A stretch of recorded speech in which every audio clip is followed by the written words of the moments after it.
Мы находимся в Москве на Остоженке.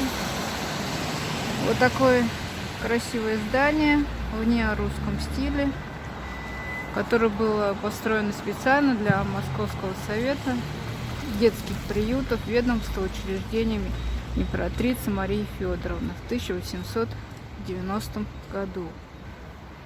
В советское время здесь находился дом матери и ребенка. А сейчас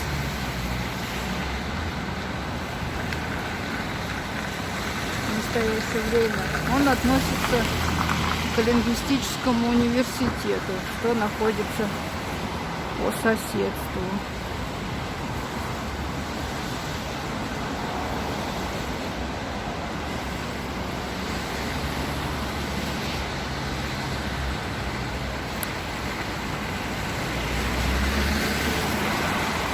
Верхний этаж был пристроен чуть позднее. Так, что-то у нас со светом.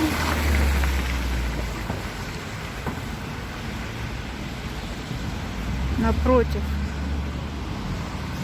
музей, посвященный Ивану Тургеневу.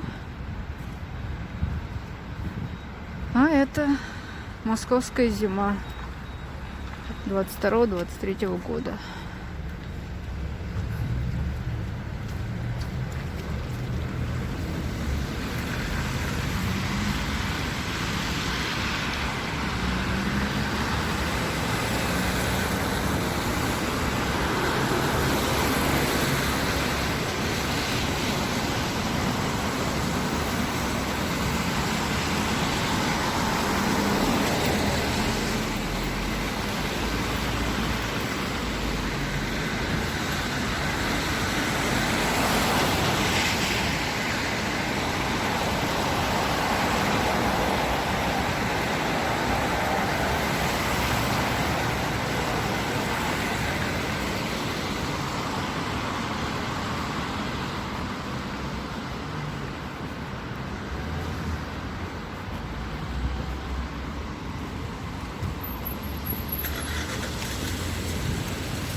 Вот тот домик с башенкой — это посольство Сирии.